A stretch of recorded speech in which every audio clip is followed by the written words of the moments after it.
2, 1, 0.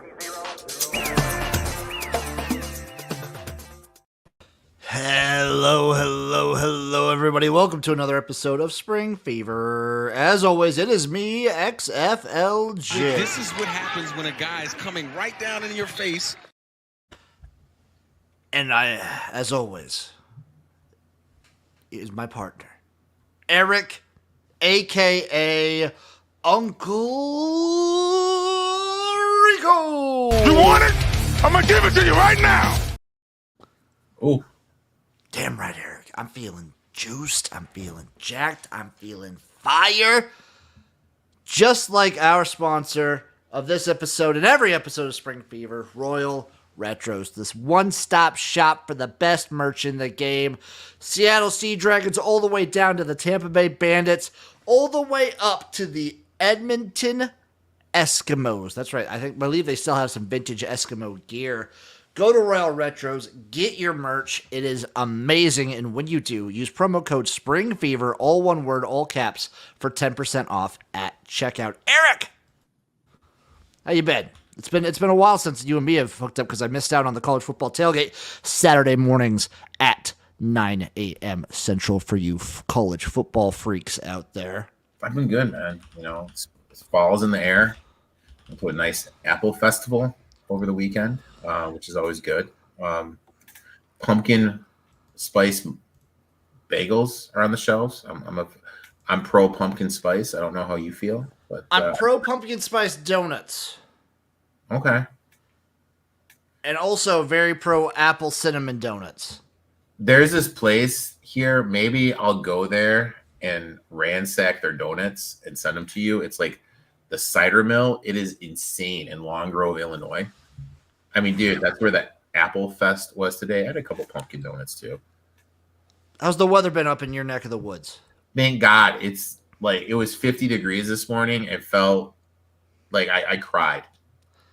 It feels so good to be able to like wear a hoodie outside and not feel miserable. I love it. I love it. I love it. It's a beautiful time of year. This is wait for the snow. You're a big snow guy. I like snow. I'm pro snow. Didn't realize you were pro snow. I'm pro snow. I'm pro snow as well. Eric, Eric, of course. We only respect Diet Nose beers here on this show, folks. Please play responsibly.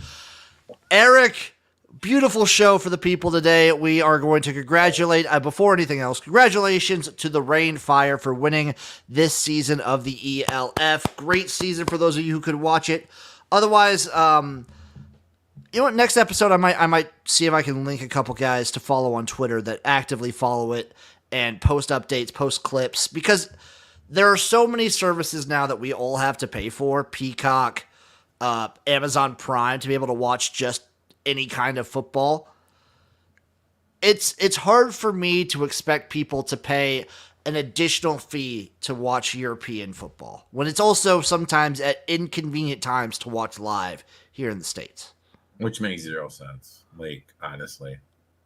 I mean, so they have a pretty decent audience in Europe who pay for the product. Now, look, dude, I get it. Like, how can I word this? I get it wanting to make some money, but, like, some of these prices are just absurd. Are you looking right now? I'm trying to find some right now. I think I can find some for you for Game Pass. Because I remember looking this up because I made the decision I was going to buy either this or X League, and I went with X League. Let's see, the sign up, select a plan.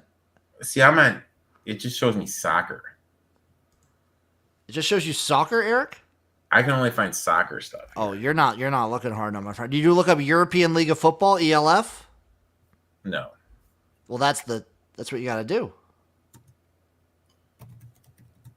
Okay, I think I got it. Come on. There you go. Authorize. I'm getting it open right now. I will tell you the prices once I find it. Okay, Eric. I have it right here. The season pass for the European League of Football. Can you guess how much for the season? $49.95. $119.90. Actually, it's pounds, so it's even more expensive. It's like $130. That's too much, man. So, like, I understand, but there are people that you can follow on Twitter and get updates. They do a good job posting highlights. And congratulations to the Rainfire defeating the Vienna Vikings 51-20. Eric, the Rainfire had 516 total yards of offense. Jesus, in a championship game? Yeah, a championship game. Wow. 390 pass yards, 126 on the ground. They averaged 8.9 yards per play. 8.9? 8.9 yards per play. And the losing team, even though they only scored 20 points, they averaged 8 yards per play. How? Like, that's just insane to me. It's that big. It's just, so what you see in the ELF a lot is all offense, very little defense. Why is that? Is it probably just skill? Maybe they don't, the physical training, they're not building up the big boys. And what is the American ratio on the teams? Ooh, I don't think it's massive. Well, you know what I mean? I guess my question is, can you not have more than X? Or if you want to have a boat ton, can you have a boat ton? Okay, Eric, you could probably do it. So I didn't follow. Hand up. I guarantee you, Eric didn't follow the ELF this year. 100% true. Also, I did not. I am remiss to let you know, Eric. The Berlin Thunder. So I'm looking up just the league leaders for stats. Mm-hmm. The passing leader played for the Berlin Thunder. His name is Jacob with Jakeb. Okay. Jacob John Wayne Sullivan. Never heard of him. Eric, that name is amazing, though, right? That is a good name. Jacob John Wayne Sullivan. Rainfire's running back, Glenn Tunga, led the league with 1,576 rushing yards. God, I wish... Okay, so obviously Sullivan, the top... I'm looking right now, Eric. Aside from the running back, most of these top guys are American. Oh, they got Reese Horn. Jacob Sullivan, he went to South Dakota. They got Reese Horn up in here, dude. Played for Calgary a couple years ago. This is good stuff. Go European League of Football. Go Rainfire.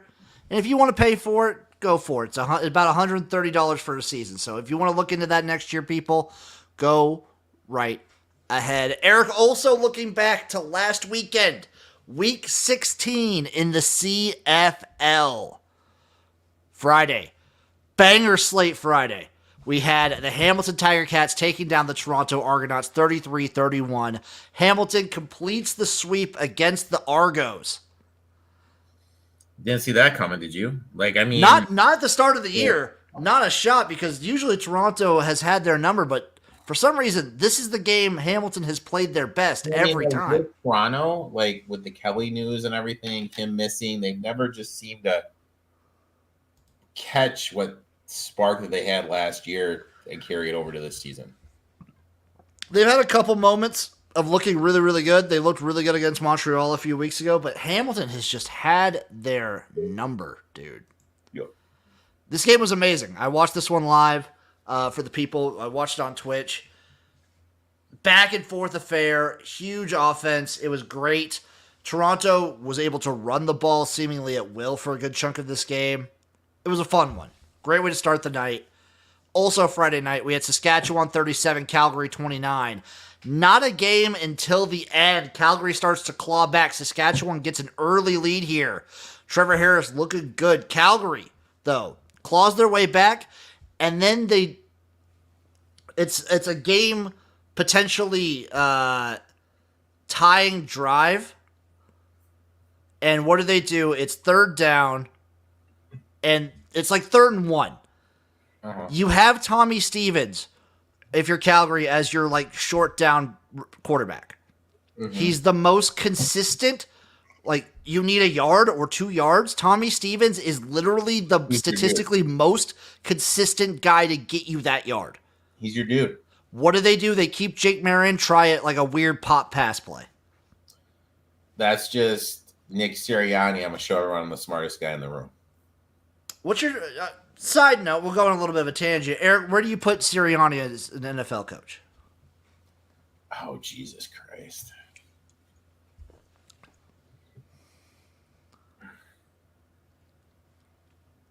That's a good question, man. Top half or bottom half of the league? Just half. I would like probably right Right in the mid. He's mid. 15, 16. He's mid. 15, 16. I mean, Nick Middleman Sirianni. I think McCarthy and Peterson are like the worst 2 coaches in the league. Yeah, you could probably say that. Montreal 24, Ottawa 12 on Saturday. A little stumble for the Ottawa Redblacks here. Drew Brown did not look up to snuff. Cody Fajardo as well for Montreal. Since he's been back from his injury, he has not looked 100%. Is this just a hiccup in the road, or is this something we need to kind of worry about? For Ottawa? Correct. So this is 2 losses in a row now. Mm-hmm. After dominating Toronto. A potential hiccup, Hamilton seems to be on like an upswing. So I don't know how much you want to take stock into that. Montreal, their defense is still one of the top 2 defenses in the league, in my opinion. The issue for Ottawa in this game is Drew Brown did not look particularly great. They couldn't really get a run game going. I'm willing to say hiccup. Next week against Saskatchewan will be telling. Mm-hmm. Because, Saskatchewan finally got a win after so many weeks. And I've been saying they need to get that monkey off their shoulder. And what does Saskatchewan seemingly do year in and year out? Start off really good. And then mid-season dip. And then they start to sort of come back up for the postseason and make a run for the playoffs. We're going to be rooting, Eric, you and me, I don't know, I think we're both trying to get Edmonton, we're trying to will Edmonton in, right? I would love for Edmonton to be there. But we would really love an Ottawa win in Week 17. Yeah. And we really needed Edmonton to not lose 27-14 to the Winnipeg Blue Bombers like they did Saturday. Yep. Pretty good game, though. It was a good game. Edmonton, it was Trey Ford not looking great. Couldn't do a ton. Looking like he finally looked like he's gotten the amount of playing time he's actually gotten. Yeah. Yeah, it kind of caught up to him. But Edmonton's an elite defense. And they've only been getting better. Yeah, they've been peaking. They had some injuries to start the season. They're kind of hitting all strides. And, it's kind of one of those things like they're just always going to be there. You know what I mean? That's a team that's just right now, maybe next year when everyone's a near year older, maybe they make a quarterback switch. They'll be a little different, but we knew they were going to be there, and the odds makers knew that too. Even when they start out 0-4, they're still plus 400 to win it all. The crazy thing for the Blue Bombers is with how many injuries they had early on in the season, they're getting some guys back now. Which is insane. Edmonton, so they made a decision. They are just going with the Claude Bethel-Thompson now. Okay. He's looked good these last few weeks, Eric. And now he's starting again against Winnipeg. We'll see. We'll see. But before we get into this week of the CFL, Eric, there's another league that I want to discuss. It's the United Football League. Big news. Big news this week in the city of Memphis. We finally have a coach for the Showboats. Eric, we have the coach for the Showboats. That was not the appropriate level of excitement that I expect to see. Well, who is it, dude? Who is it? It's Ken Weisenhunt. That's why I'm not excited. That's fair. You're not nutting for Weisenhunt? I'm not nutting for Weisenhunt. Why not? Give me the reasons you're skeptical. Past coaching performance. So, head coach, what is his head coaching experience? Tennessee Titans, 2014 to 2015? Cardinals 2007 to 2012. That's about it. He was OC for the Chargers from 2016 to 2019. Mm-hmm. Offensive analyst for Penn State for a couple years. Special assistant to the head coach at Bama last year.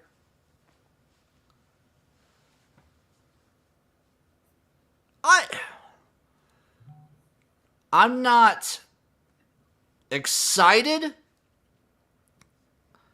I think what I'd rather the UFL do is get a guy who hasn't had opportunities the chance to be a head coach. Mm-hmm. I know a lot of people in the community would have loved the old Pittsburgh Maulers defensive coordinator. Yep. That would have been a good decision. I think a lot of younger guys would have been a very nice, like, sort of move to get those guys some coaching experience. I'll be honest. I would rather just have a young guy. I'd rather have a young guy too. I think the only like retiree sort of situation that seems to be all right with me and a lot of other people is like Bob Stoops. Bob Stoops. Like, he's the only one I'm not like upset with being, and Skip Holtz. Like, these guys have had opportunities, and they're just like, they're gonna be UFL guys. Yeah. I don't know if I would is Weisenhunt gonna be in the UFL for the rest of his career? No, I think he's just kind of there, if that makes sense. It's like old Jeffrey for the Michigan Panthers. Jeffrey? Still better than Todd Haley, though. I would have even preferred if they just kept Coach DiFilippo. Yeah. But it's a move they made. You know who I want? Who's your dream Showboats head coach? Trent Dilfer. When he gets fired, he'll just go back to ESPN though, right? No, he'll go back. He'll try to go back to coaching that high school team. That's fair. Who would I want? Scott Frost. What is old Scotty boy up to? He's an offensive analyst for the Rams. Oh, maybe that's why the Rams won. All right, Eric, are you ready to start picking some games in the CFL? I am, my friend. Let's do it. Friday, September 27th at 7 p.m. Central Time, we have the Edmonton Elks rematch against the Winnipeg Blue Bombers. The Bombers are 5-point home favorites. The over-under is 49.5, plus 195 on the money line for the Elks. Eric, what's your take? What's your feel about this game? I mean, I kind of want to take the Elks, but it's kind of hard to trust Ford after doing what he just did. No. It's Thompson. Oh, Thompson? Sorry. McLeod Bethel Thompson's getting the start. They announced it yesterday. Oh, then I definitely would go to Winnipeg. You're going Winnipeg or are you going Edmonton? No, I would go to Edmonton. Sorry. Dude. Okay. I'm rocking Edmonton plus the 5. They're sort of a back against the wall team. If you look at the standings right now, they are above Calgary, but they are still 3 points behind Saskatchewan. They need to make up ground. They're in really need to play hard right now. Yep. Because I don't foresee a scenario where there's any crossover between the East and the West. I just don't see it. I think the 3 and the 3 get it. Mm-hmm. I mean, I hope the Elks get in, but dude, I just don't tough. like Bethel. He's looked these last couple of weeks. I still think since they put Trey Ford in middle of the season, it relieved everything. And they got rid of their coach, which helps a lot. He was a bum. But I think that relieved all the pressure, all the doubt. Even when he hasn't been starting, like when he got hurt, this team has just played with a new energy. Okay. Last week, I mean, he came back in and looked a little frazzled, to be fair. But Winnipeg's defense will do that to you. Mm-hmm. I like Edmonton here plus 5. Winnipeg did leave a lot on offense to be desired.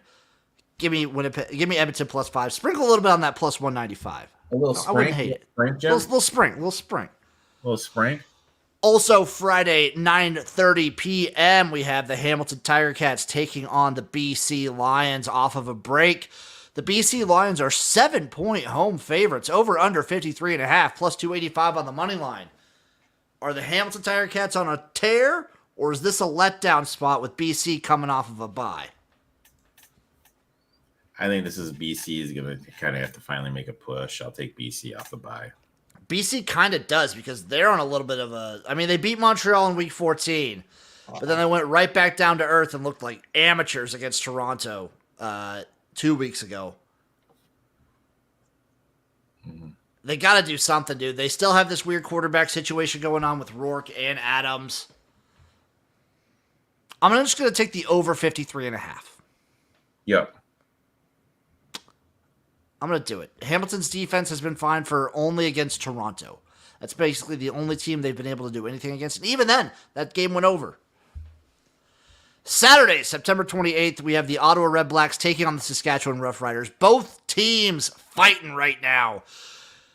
The Roughriders are 3.5-point home favorites, over under 51.5, +160 on the money line for Eric. I dare say your Ottawa Red Blacks. I'll take Ottawa here, man. Straight up? Straight up. I will probably stay away from this one. Maybe, you know what? Let me take a look at the actual game. Here's what I'm going to do. I'm going to give you guys a nice little prop. Because I don't like, 3.5 is like right around that number. I could definitely see it. Give me the prop. Jeremiah Masoli, under 269.5 passing yards. Really? Mm-hmm. Really, Eric? Really? See, I'll take the 3.5 and I'll take the +180 on the money line. I'm going to say under 269.5 passing yards for Jeremiah Masoli. Okay. Last game of the weekend, Saturday, 6 p.m. Montreal, Toronto. The Alouettes are 1.5-point road favorites, over under 52, +110 on the money line. Before we get to that, Eric, though, Nashwo, a new commenter in the chat, says BC only looks good once their O-line actually shows up. Will they show up after their bye? They didn't show up last bye, 25-0, lost to Winnipeg. I mean, off a bye, get some stuff organized. I mean, No, he's saying after their last bye, they lost 25-0. Oh, okay. But also, like you're saying, I mean, they're back. They're only 4 games up on Edmonton. 4 points, I mean. So if they lose and somehow Edmonton like gets in and beats Winnipeg, like this is crunch time. This is like no effing around. This is crazy. Like Eric, I don't know if you remember last year, but at this point we already had 2 teams basically eliminated from the playoffs. We have 0 teams right now mathematically eliminated. Team. Yeah. Yep. And only 1 team locked in. Which is great. It's insane. Dude, the parity in the CFL this year has been the best of any league I've seen in a while. Now, back to Montreal versus Toronto. Montreal are 1.5-point road favorites. Over-under is 52, +110 on the money line. And Eric, I'm going to take that +110. You're going to do it? I'm going to take Toronto here. Montreal's defense has been amazing. But since Cody Fajardo's return, they just... I've said it earlier in my video this week. They don't have the juice. They don't. They don't have the explosiveness that I want to see out of Cody Fajardo, and they just haven't had like a lot of going on offense to make me love this team again. They have this. They have the defense for it, but with the way like Winnipeg's defense is playing, I only call Montreal like the second best defense in the league.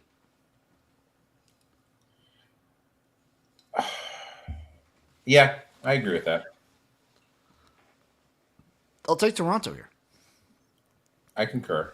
So my bets, Eric, Edmonton +5, little sprink on that +195. Little sprinky.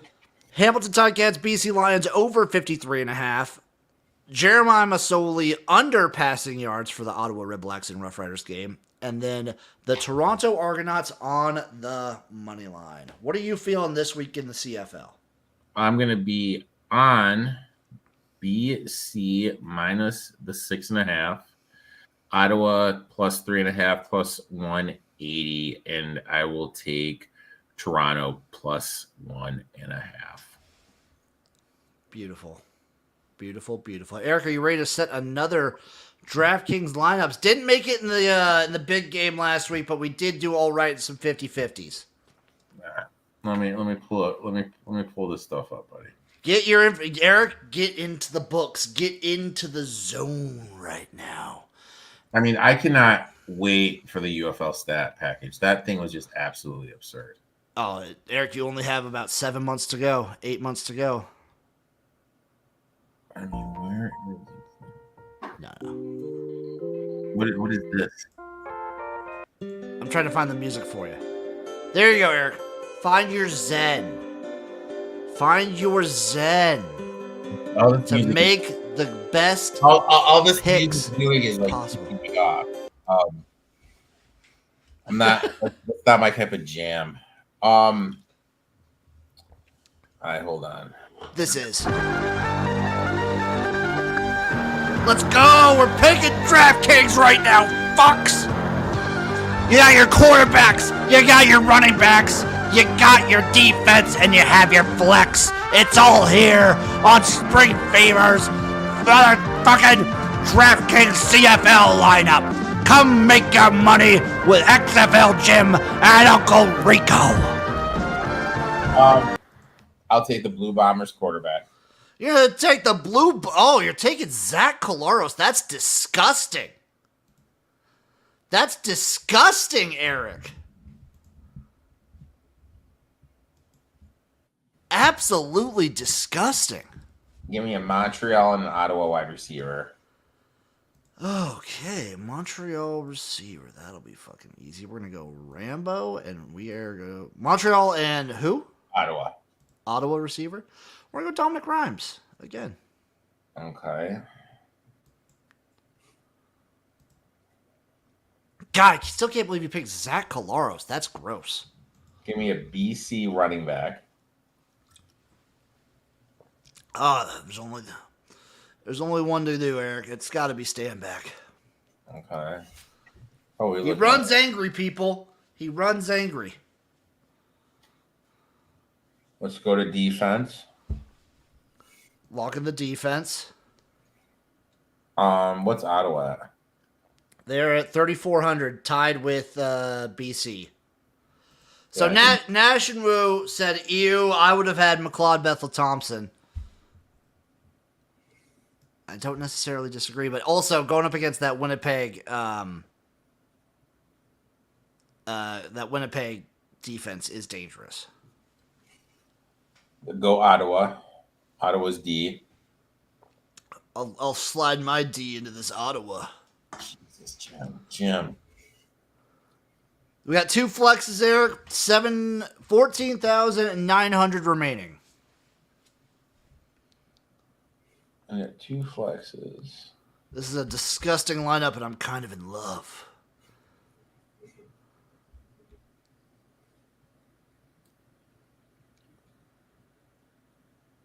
Give me a Tiger Cats wide receiver.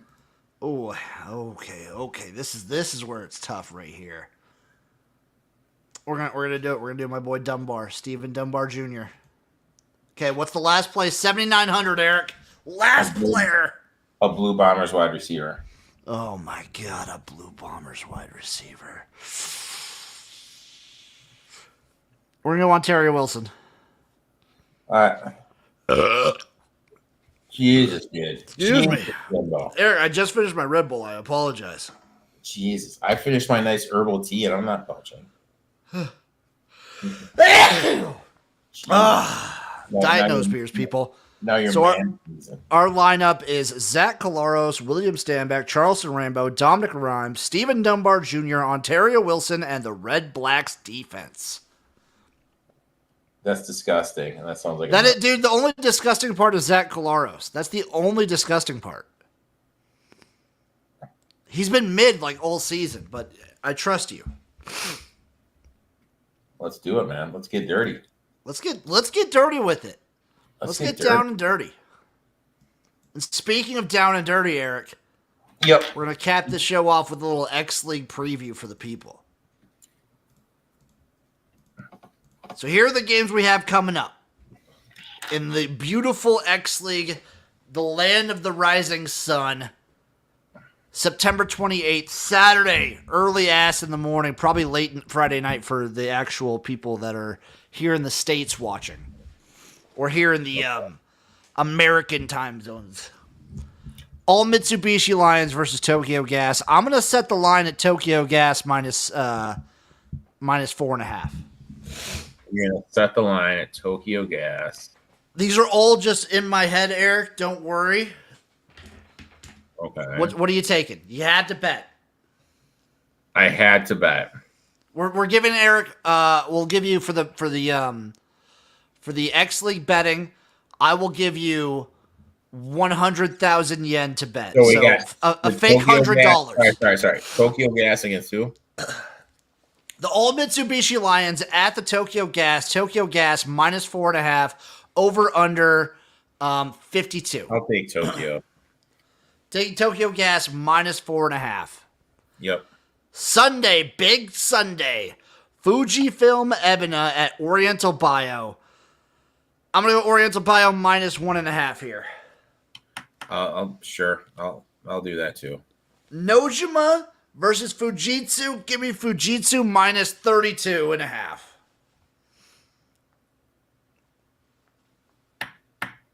That's a big number, Jim. Eric, this is the X League, though. I'll ride with you.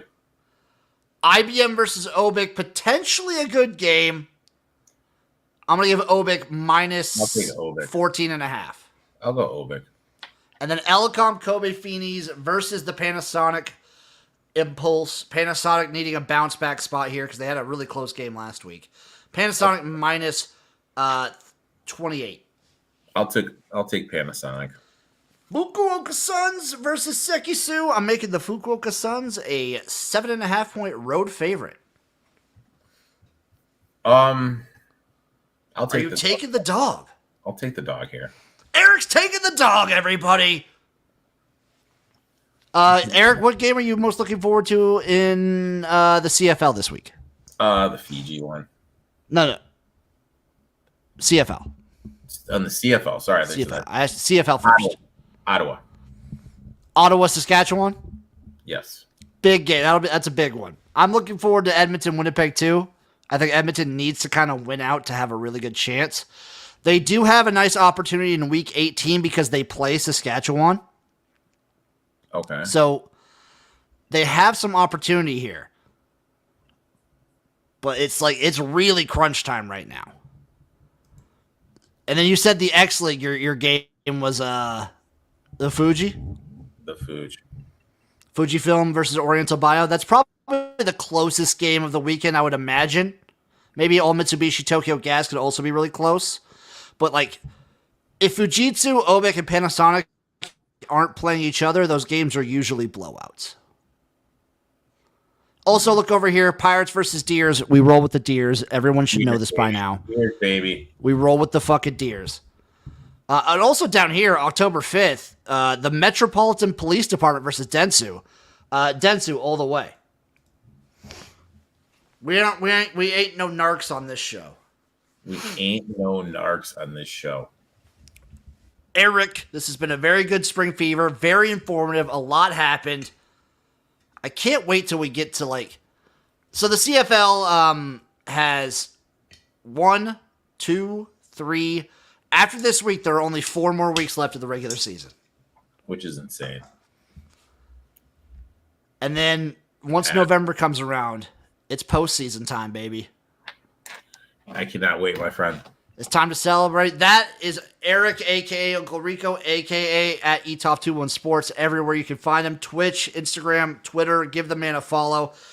Follow me everywhere. XFL Gym, Twitch, TikTok, Instagram. National says Ottawa versus Sass probably going to be the game of the week. Eric agrees. I also agree with that. That's going to be big implications game. And make sure you go to Royal Retros to get that merch. I looked when I was getting their link. They got some good CFL merch in there now. Go give them a look. Use promo code SPRINGFEVER, all caps, all one word, at checkout for 10% off. Thank you all for listening. Thank you for watching. We appreciate you. We love you. And bye-bye. See you next time for another episode of Spring Fever.